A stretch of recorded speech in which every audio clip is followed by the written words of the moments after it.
טוב, אז ככה, אנחנו עכשיו בעין חצבה, בדרך לאילת. אני ואיציק פה. איציק שלום. תשחצים, שלום. עודרים תשחצים. אחד תשחץ, תראה להם. מה זה תשחץ?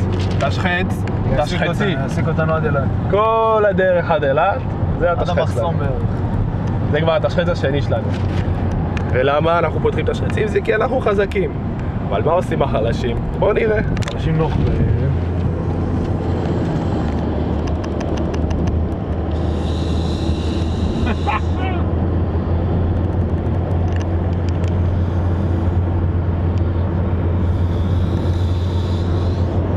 כן, כן, חבר'ה, שתדעו, זה החלשים, אנחנו החזקים. מיקי אכל ביצים. אכל ביצים בבוקר. מיקי, נראה לי אכלת ביצים, אחי. אין מיילד שעברה אמרנו לו, מיקי, אל תאכל ביצים. מיקי, די עם הביצים, מיקי. מיקי, ביצים לא עושים טוב. אחר כך נוחרים. מה אתה אומר? זה הביצים, מיקי, עזוב אותך. סגור את זה, שלא יגיד אחר כך.